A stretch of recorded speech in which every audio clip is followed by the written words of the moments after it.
All right, hello everybody, and welcome to episode 2 of Dudes Brunch. Just a three-person panel tonight. Drew is out dealing with some work-related things, but we're going to jump right into it without him. So, Tyler, tell us what you had for brunch today. How you been? I'm doing all right. Actually, my brunch today was pretty unspectacular, but on Thursday, my girlfriend did make a delicious gluten-free breakfast casserole that had uh, hash browns, egg, sausage, cheese. It's pretty good. Had it for leftovers for a few days. It was delicious.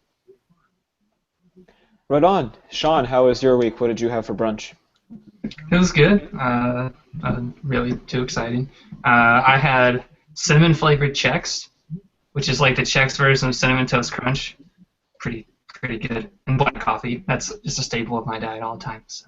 Of course, it's also assumed that I have black coffee just about every day. Right on. My week was good.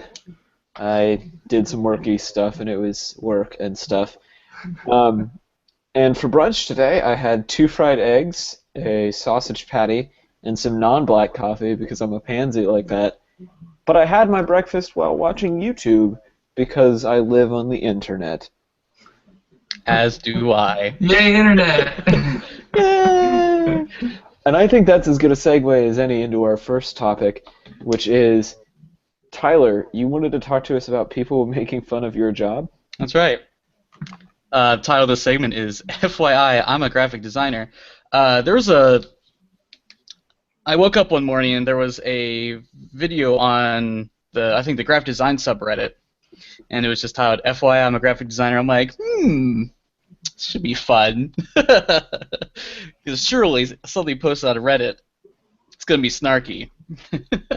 So, basically, the TLDR of this video is that it's a bunch of segments of popular TV and film that have short snippets of people being like, "Oh yeah, I'm a graphic designer," and then most people responding to it like, "Oh, what?" So the general gist I got out of it was it was made by a designer or someone that works with design-related things, and it's kind of like just showing off, kind of like, you know, I feel like most professions on the internet or like in like TV or movies are kind of made fun of or like sort of like generalized in like a way, and so this is just another example of that sort of generalization. And so the questions I have, I'm assuming you guys watch it. It's like a minute long, 2 minutes. What do you think they were trying to say about graphic design as a job? What do you think they were trying? Like, okay, so I watched the video. I thought it was pretty funny. And what do you think it says about graphic design? Like, do you think personally the graphic designers aren't taken seriously? Well, as a graphic designer myself, and having gone through 5 years of school of design, I mean, I think it was them kind of showcasing just kind of like what the public's perception of us is, which is that we don't really, like, no one knows what we do exactly. I mean, like, it's either they don't know, or it's like the like most basic idea of like what it is, like designing a pamphlet or a DJ flyer. Come to my DJ night. Right. So. Yeah, I mean, that was kind of the sense that I got from it as well. We talked about this a little bit in the green room before the show, but a post front-paged on Best of Reddit this weekend that was sort of the equivalent for my field, social media, where a guy was complaining about his job writing tweets for a living and how it's monotonous and boring and he's tired of talking about hamburgers all the time. And all of these people were like, "Oh yeah, that's so dumb. Like all you do is write 140 characters about hamburgers all the time. That's a lame job." And I was like, it's not all like that. Like it's not all writing about hamburgers or designing flyers for DJ night. Like Right. It's making tweets that are advertised to single moms that specifically buy hamburgers. Right. Yeah.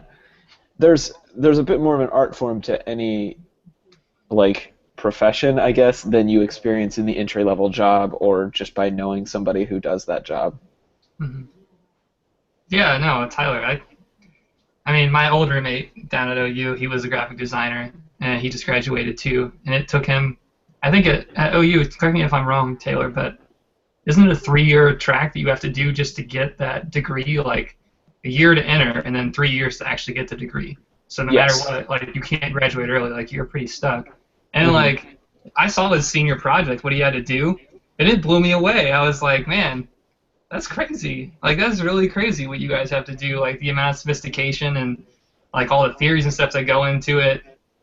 It's, like so like to those on this podcast that don't know, like one of my jobs is I work at a research and consulting firm for campaigns.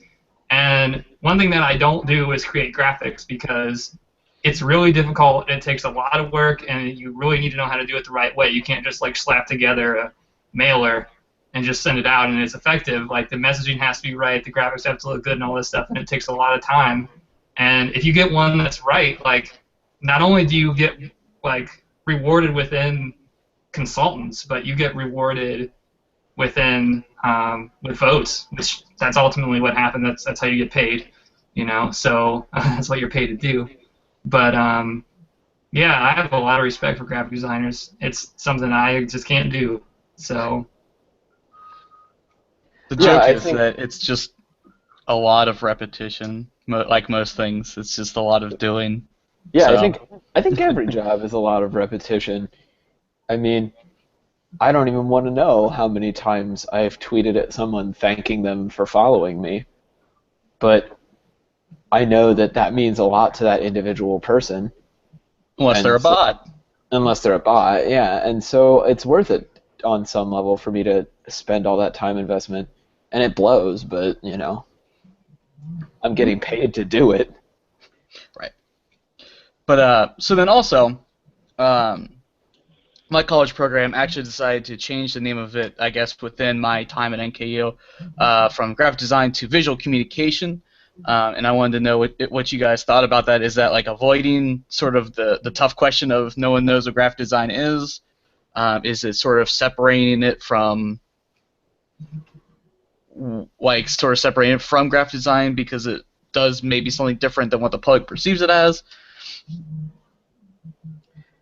That's honestly a thing that I'm struggling with as well, is like, how do we name job positions and college programs in a post-convergence world? So if you're not familiar with convergence, it's this idea There you go. I was going to ask about that. It's this idea that like prior to really the 90s and even the turn of the millennium, technology-related fields in particular were very segmented. You worked in TV, you worked in radio, you worked in print, you worked in journalism, you worked in advertising, you worked in public relations.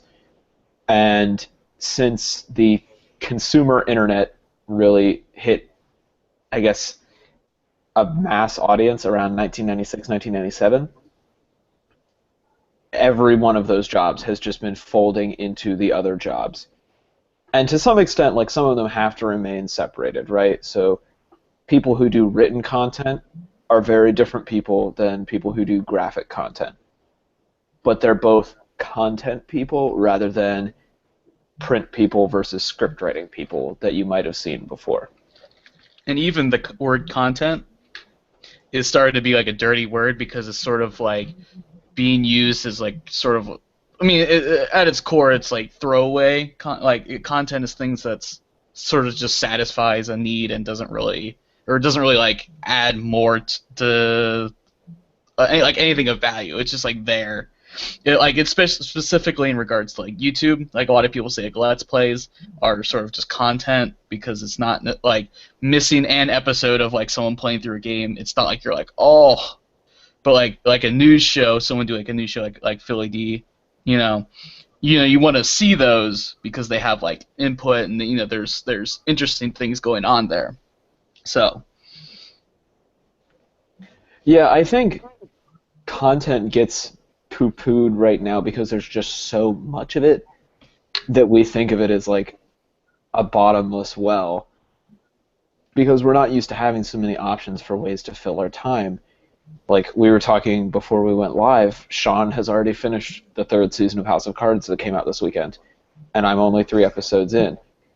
And I mean, the only reason I'm only 3 episodes in is because I've spent my weekend also reading and watching YouTube videos and Facebooking, and it's not like I was out, saving the world or saving the rainforest or something during that time. I just had other content to distract me from content, which I think is kind of a terrifyingly new thing in a way. On that same article, I had posted that at my internship they called us design creatives, and I was like, and everyone was like really like, what? That, and they're like, cringe, it's super lame. And it also doesn't make any sense because unless there's like design uncreatives or design ordinaries, there's not like a reason for that word, that like creatives part to exist. And then there's like there's visual communicator, a doctor of graphicology, let's see, Adobe bitch, graphic engineer, Adobe bitch. I don't know. Which is true. I kind of like the visual communication. It kind of leaves it open for you as a student to kind of write your own curriculum a little bit, and you can. I think that title kind of allows you to sell the transferable skills that you gain from graphic design school. Mm-hmm. Academic advisor speaking right now, but like, I don't know. I guess this is kind of a conundrum that I'm like familiar with too, because I like to ask people, or like when I tell people that I got my master's in political science, they always ask me like, so what do you want to do? Run for governor? What do you want to do? Be a lawyer? Like people just don't have. I think that there's like broad misconceptions about what college majors do, or like what the fact that college isn't about teaching you a particular skill, especially the humanities and arts majors. It's really more about like teaching you a set of skills that you can transfer to other things. There's a wide variety of tasks, and an education system has to allow you to meet. So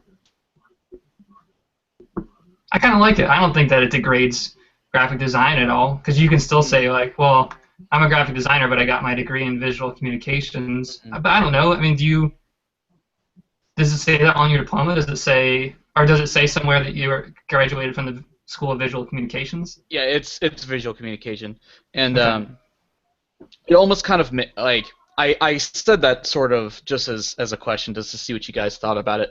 I've kind of flip-flopped on the idea of it. I think when I was in college, I was like, this is dumb, or graphic design, but post-grad, I was thinking about it, and they really, at NKU, I think, try to teach you more than, I guess, just that design skill. Mm-hmm. There's it's almost, like every school has like its own culture, and I feel like NKU is more almost about like handcrafted stuff, kind of like drawing some more like traditional mediums, despite not having an illustration program, which I'm still like, why? It sort of like was more of an all-encompassing, just sort of like almost like a digital arts program. It didn't really feel like just design, because I feel like in a design program you're probably learning like a lot of like product design. I feel like we maybe designed like an product, like a box cover, that was like one project, we liked one After Effects project, like one web design project. It felt very, very scattered. Like you have a lot of options of what you can take, but it wasn't really like focused at all. So it just kind of made you well-rounded. But I don't know what other design programs are like to really compare. But it just seemed like it did feel more like visual communication rather than straight graphic design. Like DAP, just from what I've heard and seen, it feels much more like a design program because they're like, all right, you're interning, you're going out to places, just start, doing stuff on your own, and it felt a little more like concise. So. Yeah, I mean, I can speak a little bit to the program here at OU. I was never in graphic design, but I was in visual communications, which is actually separated here. So graphic design is part of the School of Art, and then commercial photo, web design, and print design make up the School of Visual Communication. Mm-hmm. Which always seemed odd to me that graphic design wasn't a part of that.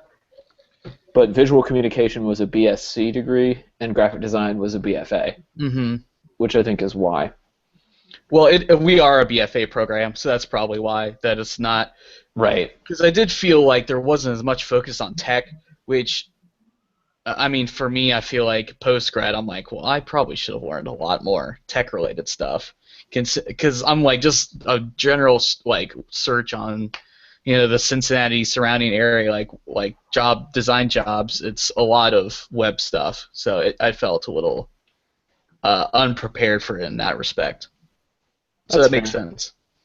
Mm-hmm. So Seth asks if new jobs are going to be considered more consulting until the company deems it necessary to have certain positions, because a lot of people graduating right now are in skill sets that aren't full-fledged positions yet. And I definitely see that in my job. My job is a hybrid marketing sales position because I don't think they fully want to invest in a marketing person at this stage. Mm-hmm. But they also know that they can't only have a salesperson either. And so I think it's a happy medium. It's a little bit different, and it takes a special kind of person to fulfill those hybrid positions or those consulting positions. But I think if it's done well, it makes a lot of sense, and it minimizes risk for both parties, because then you get to build two sets of skills, and the company essentially gets two functions out of one employee. I don't know, Sean, you've been on the job hunt for a while. Are you seeing the same sorts of things? I don't know. What I did compared to what both you did was substantially uncreative. It was very theoretical and textbooky and heavy writing. So I don't know if I can compare it, because the job market for me is, I think it's a lot different than what you guys face right now. I think that there's a lot of similarities. Like it's hard to be a young professional right now. I definitely think that that's felt throughout whatever it is, whether it be graphic design or humanities or business or whatever. Like that's difficult. But I don't know. I think it's a hard comparison for me to make. So I don't know. I'd rather just not.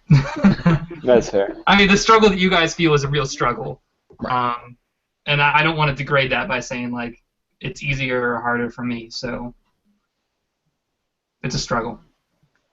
It is. Mm-hmm. And I think, like you said, it's just a tough world for a young professional right now. The job market is not set up for people our age, unfortunately. Anything else on this, or do we want to move on? I guess just if there's any... Taylor, I feel like this is the opportunity you're waiting for, because you said you're feeling the pain this week about no one understanding your job. So I can jump into that. First, Seth wants to give props for Sean to finishing the whole season of House of Cards, which golf claps for Sean. I am impressed. Good time, great. That's my favorite season so far. I recommend it. Enough of that. Next, back to the topic. Sorry. Yeah, so I got some hate on a networking trip this weekend. From somebody who was a non-believer in social and saying that there's no proven ROI in it and no company's ever going to want to hire me in 5 years because social media is such a soft, cushy, like emotional thing that doesn't have any real value. And then a guy on Reddit got a bunch of upvotes for complaining about his social media job for similar reasons. And I was just like, I really like what I do. And it blows sometimes, but every job blows sometimes. And I think that just because it's a new career field, people are finding it really easy to either complain about it or belittle it. Um, and so I don't know. I hope that dies down. I hope that as the field grows, we get less of that because I really do see the value in it and I enjoy it. Well, the good news is that even if you're assuming social media somehow just implodes on itself within the next 5 years, I mean, like, the skills that you have are in, like, writing, like copywriting, you know, just like articles and, you know, lots of... Right, yeah, the skills are all transferable. Right. But that was the argument that the guy was making was like, you have social media in your title, but really you're a content producer. You're like a written content marketer, and so you should be like billing yourself as a copywriter or as a content marketer. And I just don't want to. Right. Like, I enjoy creating things, but I also really enjoy the interaction with people around the creation, which is part of the reason why I love doing a show live like this, because we can field questions and change the direction of the show based on what people actually want us to say. And I just think we're in such an interesting time in history in that we can do that sort of thing that just wasn't possible even 20 years ago. There you go. Sean, do you face any discrimination? I mean, we've pretty much already covered kind of the problems with your degree and job search, is that it's a lot of textbook stuff, a lot of like theory and not like a lot of, apparently, like a lot of doing. So do you what kind of I guess stereotyping do you experience in your field? I think a lot of it comes from people just don't know. Like, okay, so it's academia, so essentially now that I have my first job, all the stereotypes that I get from it end, theoretically. But I think a lot of people don't know what people in political science, or what people with political science degrees do. They think of like political careers that are there, so they think of lawyers, they think of politicians. But like before, when we were before the show, I was talking about Title II designations for Verizon and AT&T with Taylor and Tyler, and they were just like, what? What is that? And I was like, yeah, well, this is a Title II. This is what makes it different from Title I. This is how subsidies work for all these different things. And so I think like that's what I like to do. I like to nerd out and delve into these policy topics and really get nerdy, and look deep into this kind of stuff. And I think a lot of people say like, oh, you're just, what about John Boehner? It's like, okay, well, of course I have an opinion about John Boehner, but like I do a lot of stuff that's not political in the traditional, like, turn on the Sunday morning talk shows kind of things. But I don't know. I still like it. I still like politics a lot. So a side note from me. And so I think that's as good a moment as any to just go ahead and say that a lot of people don't understand jobs they don't have, and it's immensely frustrating to the people that have that job when you try and generalize about jobs.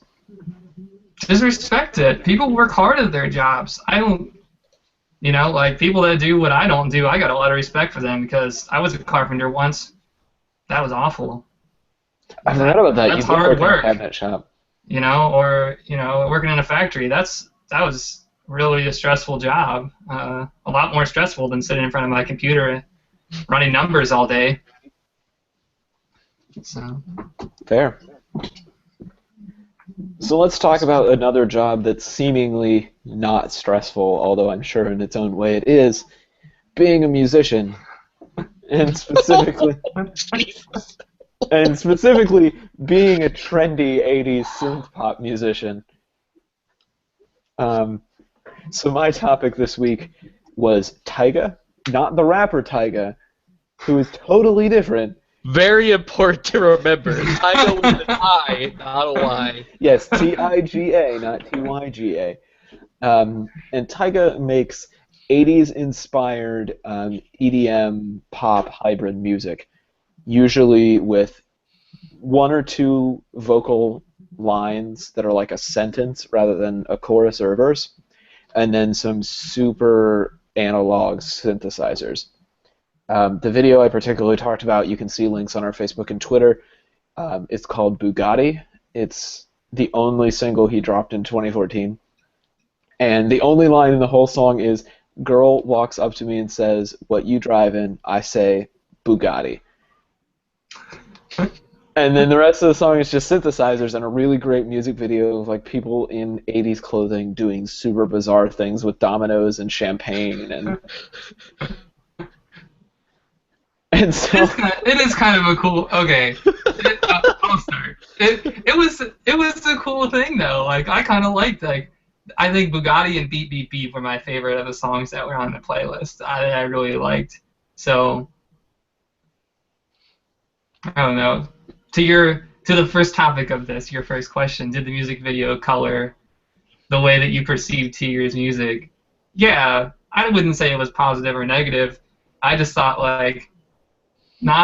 if I just closed my eyes and listened to Bugatti, I would think it was just like some electro pop music. I could see myself listening to it on the treadmill or something. Getting a good run in. But I don't know, the music video made it kind of funny because it's just one 80s thing after the next, so I guess just add a little bit more joy to it. Yeah, Tyler, did the video add or subtract from it for you? Or how did it affect it for you? Okay, so I'm just going to come right out the gate. It's like a less exciting Matt and Kim.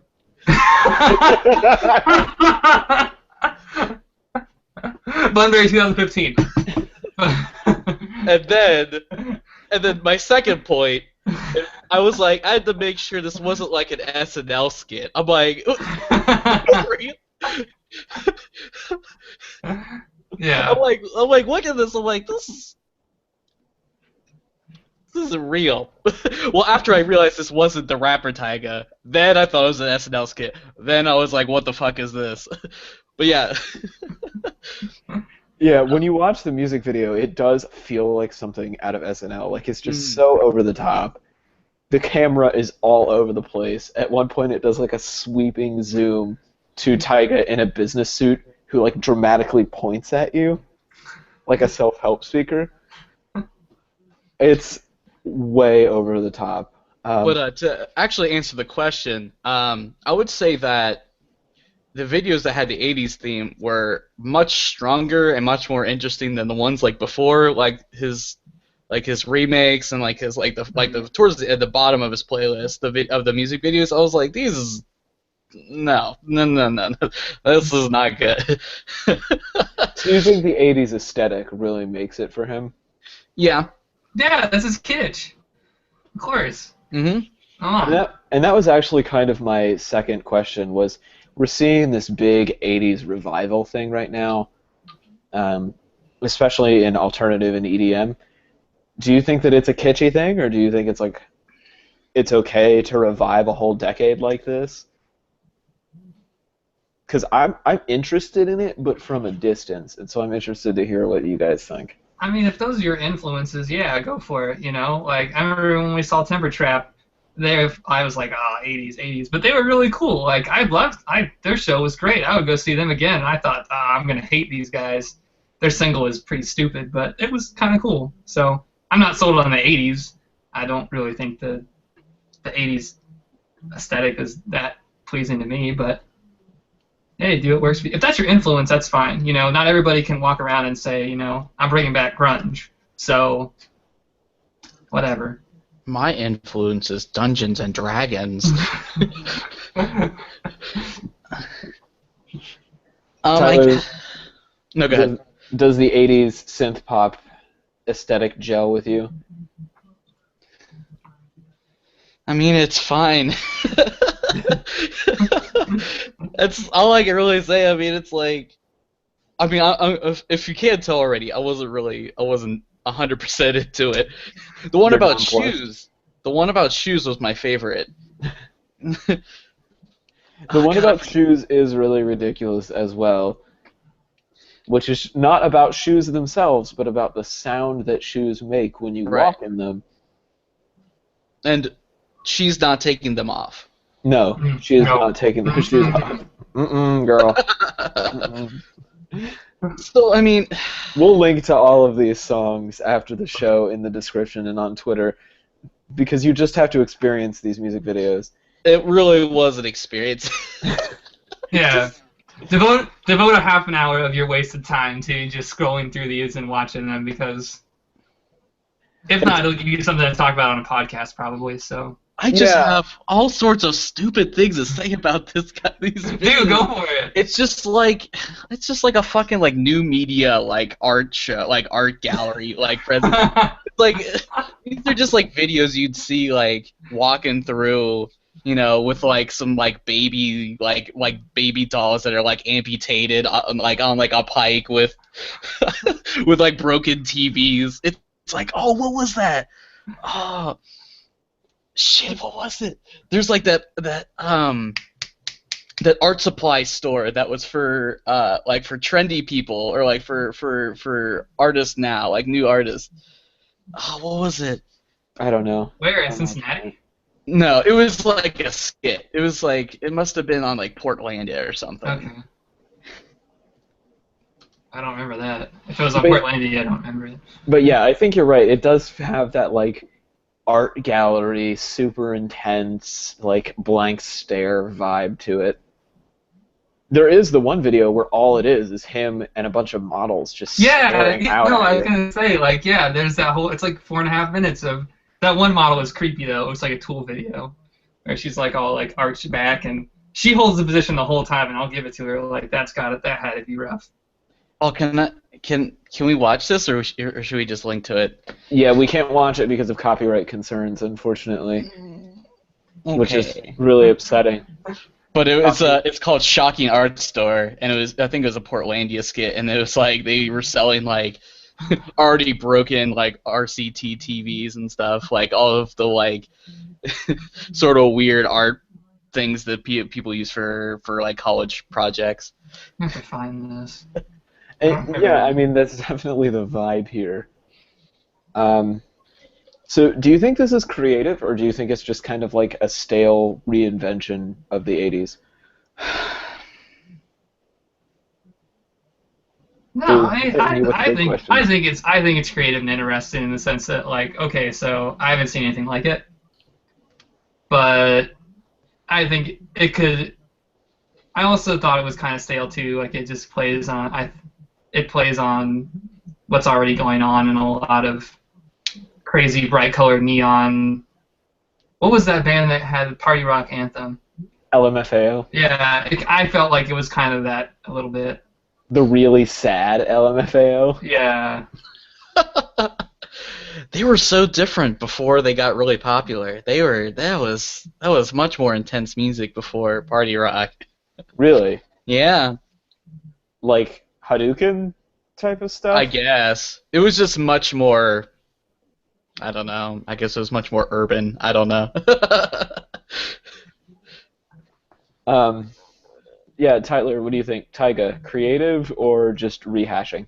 I mean, it's creative in the sense that it certainly was intentionally shot, and everything I felt like had some sort of purpose and some sort of meaning, and it clearly showed like a vision, and like I even read like I think like Plush, I think was that one of the songs? Yeah. Something like that. It was right. There was like a description, like in the description it talked about like why he wrote that song. And it was about like his love of Detroit and things relating to that, like so clearly he's making this music for a reason, and he's excited about it in some way. Not that he would ever show it in his facial expressions. Of course. So, I mean, it's creative. I think it's just not for me. I think it's really more what it boils down to is that it's just not my thing. But then I would then question who's it for. It feels like it's sort of like Hollister music to play over. You know, I don't know. Oh, I had the exact opposite reaction. I thought it was like edgy art club. Well, yeah, or club. You know, it doesn't really. I think it'll be in the clubs, and then a year and a half later, it'll be in Hollister. It'll be in Meyer. I don't think that. I feel like someone needs to make Liar. a rehashing of Field of Dreams, but have it be like Club of Dreams, and then the punchline would be like, if you record it, they will listen or something, and then have like Tiga be the main character, and you know. That sounds like it needs to have SNL Stefan in it too. Yeah, but it's done in that like. If you build the best club in New York, they will come. Right. And then just like relive all of these '80s things and like redo Studio 64 and all this stuff. I don't know. I wouldn't see it, but I could see somebody see it. You wouldn't see it, but you would know that it existed. Yeah. You would make us watch it. I probably would.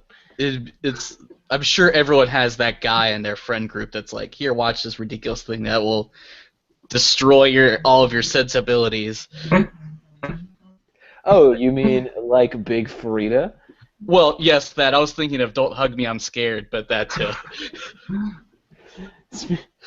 Things that I want to see live at some point in my life. Big Frida, Tiga. Tiga or Tiga? Tiga, whatever you want to call it. It's like, I don't actually want to see these things, but if I was walking down the street and saw them on a marquee, I would go in. Yeah. If he was playing at the local mall, I would go. That makes it sound terrible. It's so demeaning. That's the 80s! That's the 80s. That's right. He should do unannounced mall pop-up shows. Yeah. He can just rent out space in all of the terrible suburban malls that have empty storefronts. And Cincy Mills. He could just have a 24/7 concert at Cincy Mills. So speaking of concerts, let's go ahead and talk Bunbury Festival before we get into Tyler's topic. You mean Sean's? That's okay. Or Sean's topic, sorry. Thanks, Tyler. So, Bunbury, the lineup is here. Finally! We didn't drop the ball this year, Bunbury. I'm not afraid to say it. That's right. We dropped it for the past 2 years, jerks. Oh, before we get too deep into this, Seth says if anyone remakes or reuses Field of Dreams, all of our fathers would smack the shit out of them, and I would too. I don't think my dad is that attached to Field of Dreams, but my brother... I don't think my family is either. Oh, my brother is. He really liked that movie. He would probably get pissed. My dad likes Mean Girls. That's a good movie. It's pretty... I like that movie. Whatever. I love that movie. Okay, so Bunbury Festival. Lineup is available, live viewers at bunburyfestival.com, or in the description of this video if you're watching it after the show, or after the recording, rather. So yeah, who are we excited about? I'm Snoop not gonna. All right, they did no, the best seriously. thing. Look at my Spotify account. You will see I have been listening to Snoop Dogg a lot this week to get ready for June. I am not excited about Snoop Dogg, mostly because I'm not excited about the people who will be there to see Snoop Dogg. I think seeing Snoop is going to be great. I think the actual audience for Snoop is going to be awful, and I'm going to stand towards the back. Yeah, well, yeah, okay, so, yeah. I mean, whatever. But... I'm excited about the idea of Snoop Dogg. I'm excited about the concept of Snoop Dogg. Yeah, the concept of Snoop Dogg. Because they did... Alright.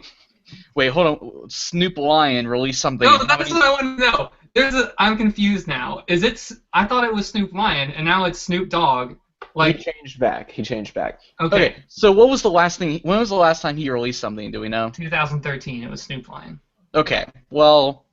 So Bunbury did I think the right thing in that, like I said, like 2 podcasts ago, I was like, they picked the artist that was popular last year, but see, they picked Snoop Dogg, which was popular, like, a couple years ago, but listen, Snoop Dogg's an icon, and that's immediate street cred. That's a big fucking deal.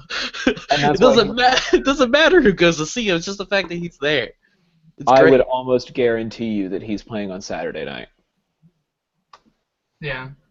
I think... he's probably going on Sunday, though. Oh, that could be. Yeah, because wasn't Jane's Addiction on Sunday? That was on Friday. Oh, really? Jane's was on Friday. Weezer was on Saturday. Well, you know what? He might be on Saturday because they had... who was it? It was Death Cab. Closed in 2012. Yeah, because I could see them closing with Abbott Brothers this year. Yeah. I really could. They And were- then the third headliner, for those of you who haven't looked yet, is Black Keys, who could also close. Yeah. Yeah, I could see that too. 2 thumbs up, Black Keys, very stoked. I saw them on the El Camino tour, and it was great. Can't wait to see them again. They released an album last year? Yeah, Year last before? summer. Yeah. Turn Blue. Mm-hmm. I mean, honestly, even if they hadn't released an album in a few years, I think that's a band that's probably still relevant. I mean, they're from Akron, so that right, they're from Akron. So yeah. So I mean, yeah. So it's a big deal in that sense. So it's not really. It doesn't. It was a good choice regardless. Yeah. Yeah, it was. But I was looking at some of the bands, and I think Black Keys has been a year. Brand New hasn't made an album since 2009. Tame Impala's last album was 2013. Matt and Kim's been a while, right? Matt and Kim's album is dropping in April. Okay, so they'll have new material there. But Royal Blood, their album came out last year. I am so stoked to see them. That band sold me. That's what I'm doing my thing on next week. I'm talking about Royal Blood's album. It looks like Abbott Brothers haven't had an album since 2013. Not that matters, because they're going to play mostly older stuff. Right. But I mean, that's also, I think, a band that doesn't really need them. They're pretty good. I've only heard like one album, but I mean, it's enough for me to probably see them live. Yeah. Gotta say, myself and a few others, very, very pumped about Front Bottoms. Yes. Super fun. Yes. Their second album came out in 2014. Definitely worth a listen. Decemberist had an album come out in January that I was pretty mediocre on, but they do have new material. He writes good books. He writes good everything. He writes good books. Great too. So. What else is on that list? Those are 21 Pilots is kind of cool. Yeah. I've heard their live show is fantastic. Matt and Kim will be there. And Manchester Orchestra. Yeah, they'll be back. Let's talk for real about Manchester Orchestra, though, because I have seen them twice now and have not been impressed either time. I don't understand why. I thought they were really good live the one time I saw them, but I guess, I mean, I have very low standards, I think, for my live performances, which is mostly involving not like, and like you know, you just need the song just needs to kind of sound like what it is, and then we're good. Okay. And for me, they were just so loud and like so strangely mixed that I couldn't really tell what was going on half the time. But they were the first opener the first time I saw them, and then the second time I saw them, I was like getting food at Bunbury and not actually in the crowd. So I don't know. I'm interested. I like their studio albums a lot. I just haven't been sold by their live shows so far. Oh, okay. Reverend Horton Heat. Oh boy. I will totally see Reverend Horton Heat. I think that's a good choice. There you go. That's a good choice. Atmosphere. Basically, Bunbury. So pumped about Atmosphere. Thank you. Oh man, Sean, will you be there with me for Atmosphere? Dude, I'll go to anybody on here because I'm so excited about this festival. I hated on it so much. I was ready to hate on it so much this week, and then they published the lineup, and I was like, "Wow, guys, you did it!" Like, yeah, you have sold me on going to this. So, no, thanks, Bunbury Festival, for getting your act together, and way to go. I mean, really, like, way to go. Are you guys not excited about Lindsey Sterling? Okay, that's actually the next person. Violin, dubstep, come on, what the fuck's wrong with you? Yeah, see, I didn't know who she was until everybody at work was like, Lindsey Sterling's going to be at Bunbury, and I was like, who even is that? And then I looked her up, and it was great. It was so cool. See, that's what I like about this festival is that I think, well, okay, so they're not going to do the DJ stage anymore. I kind of miss that. They're not doing the DJ stage? I don't think they are. Oh. But I like that they get diverse acts. I mean, yeah, it's definitely. One of your headliners is Snoop Dogg, and the other one is the Black Keys. You know? Well, this year's a little more eclectic, blues rocky, folky kind of. But I think that's where indie rock is going, though. Or not indie rock. Alternative rock is going down that road. Yeah, but then you have those people, but then you also have Walk the Moon, Atmosphere, and Matt and Kim. Right. And Tame Impala, who are all very different from one another and very different from all of the headliners. I mean, Walk the Moon's new album is like the love child of Talking Heads and U2. Let's check that out. Yeah, it's real good. The single Shut Up and Dance, which is also the album title, very catchy in my head all the time. So yeah, I guess I need to listen to that album, I guess. You should, it's good. Because I'm like, it's Cincinnati, you know. Did you not like Walk the Moon's first album? I just didn't think Shut Up and Dance. I just thought it was just too poppy for me, but I mean, that doesn't, is the whole album kind of like that? Kind of. I don't know. I really like it, but I also like things that are poppier, so... I'll listen to it. Listen, I was listening to, like, Glitch Mob all this week, so I don't... I've been clearly in a different spectrum of... Yeah, you're in a different space. Yeah. So yeah, if you're interested in going to Bunbury, let us know on Twitter @DudesBrunch, because it looks like everyone on our panel is going to go, and so we would love to meet up with some people. 3-day passes are like 130, and then I think individual days are 65, right? Mm-hmm. Yeah, the 3 days, it's worth it. Yeah, and every day I think is going to be set up well, unless they really like stack all the good people on Saturday, which they did one year, but I don't see that happening again. Okay. Seth says, these sound like mostly great live bands, but with not much new material because they're out on tour rather than doing live stuff. Yeah, I think that's a good point. I think the festival circuit has always kind of suffered from having all of their big bands go on tour at the same time and then go into the studio at the same time. And so some years festivals just aren't good because everybody's in the studio. Yeah. Good point. Last year for Bunbury was like that, but then Bonnaroo last year was incredible. Bonnaroo, not that exciting this year. Bunbury, pretty stoked. Last year's headliners were Andrew WK, Paramore, and what else? Fall Out Boy? I think so. I thought it was. Now, see, a few years ago, like maybe 5 years ago, I would have been like jazzed about that. I would have been all about that, but I've seen Fall Out Boy a couple of times and been very impressed with them every time I've seen them. So I would have gone to see them, but I had to work the night that they played, and I just didn't really feel like Paramore as a headliner was worth my time. Just not that great.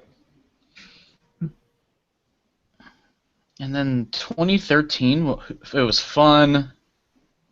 Was it Tegan? Was Tegan and Sarah the headliner? Yeah. Were they? No. I thought Tiga and Sarah was on that year.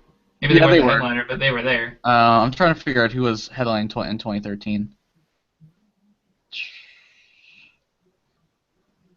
I mean, it definitely. I think they've got. I think that they. I mean, I only went to 2012, but I mean, I feel like maybe just the things I was into at the time just didn't really line up, and I think it lines up a little bit better this time around. So. Did we only go to 2012 or did we only go to 2013? I don't remember. I personally only went to 2012. I only went to 2012. That was the only lineup that I was in love with. Yeah, you're right, because that was the year that Group Love was there, and... Group Love was there, Jane's Addiction, Weezer, Manchester, Manchester Orchestra was there again. Oh. I didn't realize we took 2 years off, wow.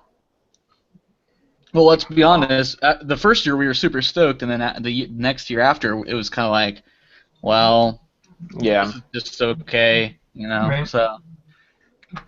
Also on the docket is the Nelsonville Music Festival, which is the week before Bunbury. Headliners are Flaming Lips, St. Vincent, and Merle Haggard. So that should be fun. Yeah, before we run out of time, let's talk feminism and art. That was a really abrupt segue, but I think we got to get going here. Yeah, so this week, my topic, I went on Art News. I go on there occasionally and look around, and there was an article on there about this art group called Art plus Feminism, and basically what they're trying to do is add in a bunch of wikis about women artists because there's a huge gender gap of male artists to female artists.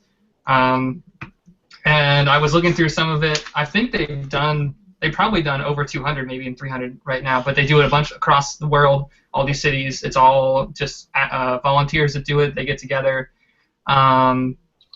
And they do anybody that does like classic art all the way up into like modern artists, people that are our age, really, like in the late 80s, early 90s, mid 90s people are on there, artists. So yeah, I want to talk about it because I think it's really interesting. Like when I was at OU, I studied gender a lot.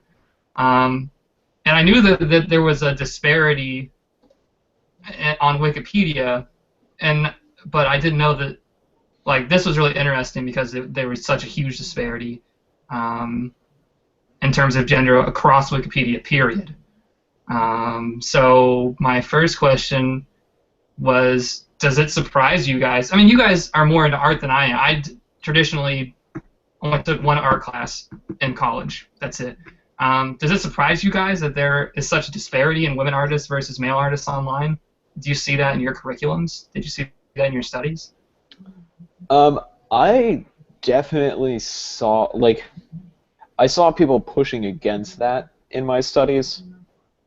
So I guess I saw the disparity, if that makes sense. Mm-hmm. I don't know how much art from female artists we actually saw, but we were definitely conscious that there was a disparity, especially in film and foreign film. There's a lot less female representation in filmmaking, and in certain countries it's completely non-existent because of various factors. Yeah, what about you, Tyler? Any thoughts? Well, in my design program, there was like 3 guys, and there was probably about 20 plus girls. So it was, I was seeing there was more female. I was pretty outnumbered by comparison in the design field. I'm not surprised that there's a lack of female representation, literally in anything in the entire world, because it's just the way it's always been. And we see, sort of a strong push again to kind of have more representation. But for me, in my personal bubble of the world, I see females doing great art and work all the time. So yeah. Another thing that I saw, it was on Art Plus Feminism has a really cool website. Check it out. It's pretty sweet. But I was looking on there, and they're getting how they train people to do this kind of wiki stuff is they publish all these videos and they meet together and they do it in a binge kind of. They have 100 of them and they do it over 6 hours. They try and do it, and they have all these videos about this is how to get this is how to edit, this is how to submit stuff, this is how to reference all this stuff. And one of the things that they have is its own video. It's called how to make sure you are using people that are notable. And it kind of says well, they have to be academically sourced, all this stuff.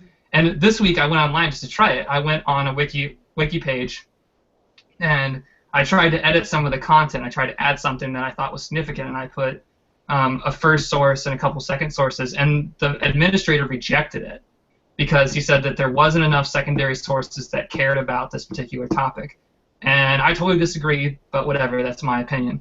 But one of the questions that I had was, do you think that Wikipedia is the right avenue, or is there a better one? And it made me think about that even more, because I think that Wikipedia is, with this notability thing, that they're actually kind of shunning women artists because they're not, they aren't notable, because you have to go down these already public routes of notability. So I could see administrators on there, of all the administrators, only 15% are women, kind of, saying, well, these artists aren't relevant. These are just random people. Maybe they're artists seen in museums, but whatever. They're not going to have a lasting tribute. So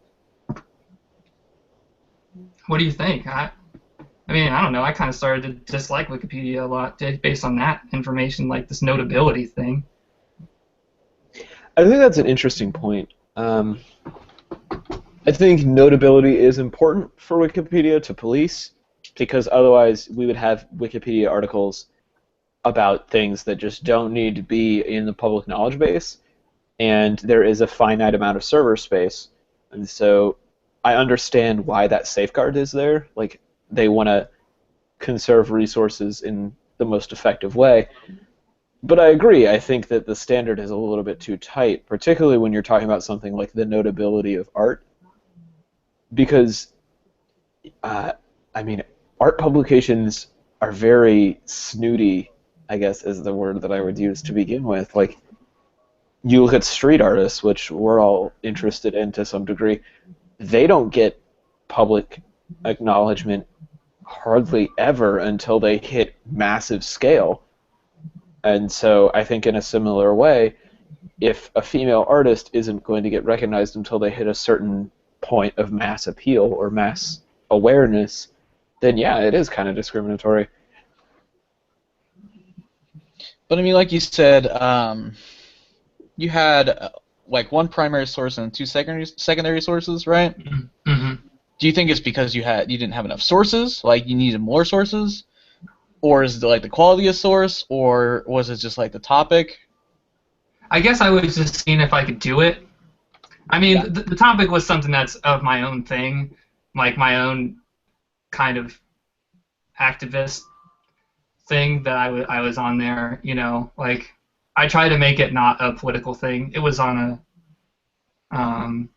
okay, I'll just say what it was because it's not. I don't think it's that big of a deal. It was I tried to change Senator Tom Coburn's website because there was a big controversy in the field of political science a couple years back that during the budget of 2013 he tried to pass an amendment, which passed, that cut National Science Foundation funding from all political science research besides research that was deemed politically viable to national security and economic interests, which I don't agree with, because that ended a lot of political science jobs, and I think people should know that, because he, on his Wikipedia, he's kind of seen as this like man that has no faults, and I mean he killed political science jobs.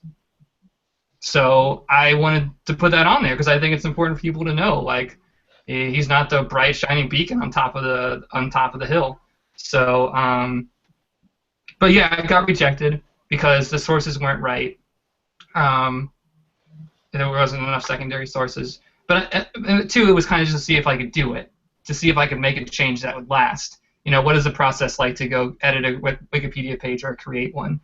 I don't know. So I guess maybe I'm kind of upset that my stuff got rid of because it wasn't right. But it also makes you think, like, I put like first source letters from the American college, you know, like all the universities, you know, saying that you shouldn't conflate hard sciences with humanities, and saying that it's like a tit for tat thing, because it's not. And so I guess that's just made me think, like, and two, having taken a class on masculinities and being a scholar of masculinities, I know that masculinities is a particularly difficult thing for people to work with. So I just think if 85% of the administrators on Wikipedia are guys, and we're trying to talk about feminist artists, which is controversial, you know, people will always find feminist art probably offensive, you know. So I don't know. I just think, like, it makes me wonder if Wikipedia is the right way to go, because there might already be structural biases laden within the system. You know, like, go for it. I'm all for putting stuff on Wikipedia. I don't think that's a bad thing at all. I just wonder, you know, if it could be more successful, because I think that we have a duty to put more feminist artists online and have more, like, female artists be known. There's a lot of points that you're making, and I'm gonna try to address all of them. So, in regards to your amendment, I would say that, especially if you're criticizing someone, I would say that you would probably need to, whatever you think would be the sufficient amount of evidence to put that on Wikipedia, I would say you almost need to double it. Mm-hmm. Like, you would need, like, just from not knowing anything about it. But I feel like putting any sort of negative spin on anyone's, like, career, unless it's, like, sort of, like, really publicly known somehow, I would say that you'd probably have a tough time doing it anyway, because that is sort of like the permanent record of the people, forever, and so it's you probably don't want people just shaming people or like writing negative things about them that it's going to take a while to remove or change. So not that there's anything wrong with what you're trying to do. I'm just saying that just probably got to have a lot of evidence. And I mean, yeah, you're right that there's probably less female. Like I said, there's less females represented on pretty much everywhere, but that's just the way it's always been. And we're just trying to that's kind of like, I'm glad that there are people that are trying to like rectify that and change that. But to me, it sort of feels like Wikipedia may not be what we necessarily need, or like what feminists or just anyone needs to get like popular. I mean, it's nice to have like sort of being remembered forever in Wikipedia, but I mean, there are feminist artists out there, or just female artists. I don't think we really need to specify feminist, because I'm sure most women want to have equal rights. So like on websites like Tumblr, I specifically remember there was a push for this magazine that one of my friends was part of, called Parallel Magazine, which was just like an online magazine that had like feminist topics and was just sort of like disarming the sort of the standards of like beauty magazines. Like they wanted to show like normal people or like normal women, not try to like shame people or like Photoshop people and a whole bunch of stuff like that. So like it's sort of almost like this grassroots movement, which is good. That we should be doing as much like Kickstarters, Patreons, all sorts of like ways to get artists out there and known through sort of those sorts of programs. Instead of like having to rely on like these titans, like Wikipedia. So I just think that we should be concerned. It's good that they are putting people on Wikipedia. They're trying to like get their names out there, but maybe it's not the like number one priority. I think with time, hopefully they will get more representation. I'm also not saying that people should stop, trying to do what they're doing. I'm just saying that there's many alternative routes that we've been presented on the internet to get the attention that females or just just artists, because I don't even then it's such a complex issue, because it's like even saying like specifying them as females or feminists is showing like a bias and like showing preference. Like it should just be about artists, but it should.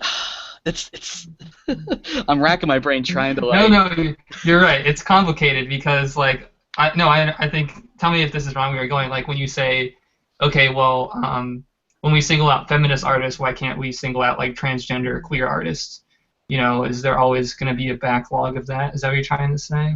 I'm just saying that we should be just finding good artists. We should be obviously trying to get equal representation, but You're just saying that we just need to find good artists to find good artists. Yes, exactly. On some level. Yes. And I think kind of similarly, I think that's like the goal of Wikipedia, is they want to find things that are notable because they're notable. And unfortunately, sometimes that does lead to some failures. But the people who run Wikipedia and the people who founded Wikipedia aren't all like politically minded or social justice minded either. Some of them are, don't get me wrong. Jimmy Chin definitely has some very strong beliefs that he's very public about. But the technology behind it and everything is a fairly black and white system. It's very much about like just taking things that should be public knowledge and making them public knowledge. And so I think the sliding scale of what deserves to be public knowledge is really like the core issue. Mm-hmm. And it varies depending on the category of public knowledge, too. Because I created a Wikipedia page back in 2011 that's still there, and it has no sources. But it was for a CD single that the Flaming Lips put out. It wasn't about a person. Mm-hmm. And so it doesn't hold up to the same level of like accreditation standards that articles about people do. That being said, I can't believe that something I wrote in 2011 with no sources is still on the internet. That's incredible. I'll link to it in the show notes because I just don't, like, I don't even think my writing is all that good. I only wrote like 4 sentences, but I just I'm don't sure think... you'd get slammed. It's labeled... It's labeled as a stub and in an article that does not cite any references or sources, but I don't think anybody's been moderating it for a while. But I guess that's just what, I don't know, like, I see what you're saying, but I just think that it doesn't, like, I like this movement because I think that there's going, you know, they're pushing head on the way that patriarchy runs the internet, especially Wikipedia. You know, like, winners write history. Winners write history, and I think that this is a good way to show that. Like, male artists that dominate the field, that dominate the classic masters, get pages, and you know, and little female artists that make huge contributions that have, I would argue, after looking at some of these, that they have maybe even more, you know, like contemporary, like deeper ideological messages, you know, than grandmasters do. Why shouldn't they be online? You know, like why should it be administrated, you know, because they're not notable? I just think that's like a really complicated hurdle that we're asking women artists to jump over just so they can have their names known. So when you type in their name on the internet, you don't have to. You can see a Wikipedia about them that, you know, like cuts through all the crap. You know? I don't think you're wrong. So I think there's an affirmative, like there should be an affirmative action taken to, you know, by Wikipedia. I mean, I understand that like it's all good that, you know, not all of them are into social justice, and that's fine. But like, I think that they should take into consideration that they run a website that's in the public domain. That's fair. So. Mm-hmm. Well, if anybody has any connections at the Wikimedia Foundation, it would be interesting to hear from somebody that works there. I don't know how many interviews I've actually seen with people that work there, but I think that would be particularly interesting. On that note, I think we are ready to do some shameless plugs. So, Tyler, do you have any shameless plugs this week? Hey, yes I do. Okay, so I decided today that I'm going to try to get a shirt design up every week by the time we produce the show. You go. I liked your shirt. I liked your shirt today. Thank you. It was really good. Yeah, well, it's up now on Threadless. We'll share it on the Facebook and the Twitter. That's right. It'll be up there. But yeah, he's a vampire prince. He has a little castle on a cliff overlooking a little village. He has a vampire bat face, and he has like a nice gentlemanly suit and hat on. It was part of the image that I was kind of talking about last week. They're like some charcoal like portraits of bat vampire guys. They're looking all fancy and stuff. And I got some traction on Tumblr, so I decided to fancy that up, put a little bit more of my digital art spin on it. So that'll be up there. And so like I said, I'm going to try to have a shirt up every week that you can vote on. I actually have a pretty decent back catalog of like ideas and things I'm working on. I'm gonna try to do paint me like one of your graphically reduced French girls this week. Yes. We'll see if that happens. So, otherwise, other Dudes than that, brunch shirts. that's right. Maybe. That's right. That'll happen. Dudes brunch stickers are on their way. Yeah. So that's pretty exciting. But TDR Design, basically, where you can find me in most places: Twitter, Threadless, Tumblr, not YouTube yet. I want to do process videos of all my work. So if everything goes to plan this week, hopefully I'll start working on like some recording of my process and putting it on YouTube. We'll see. And since I put it on the internet, that means it's gonna have to happen. This is true. John, shameless plugs for this week. Been working hard on my Tumblr blog. Check it out. It'll make you feel sad about your life. What is it? It's PH makes the F sound. That's how PH makes the F sound. So check it out. It's pretty good. I work on it all the time. Photo quotes. Got to go hard on those. It's really sad. Did you make a new one, or is it the same one? No, this is a new one. I lost my old one because I forgot my email address I used. I was just wondering if you got it back somehow. Okay. No. But this is a new, better, reworked one, so you should check it out. Also, to plug my friend Tyler, you should go online and vote for his crap. Not crap, his awesome stuff, and get it funded. So it's pretty neat. I'll be excited for the new shirts I've been watching on Twitter this week. Pretty good, and miss you, Drew.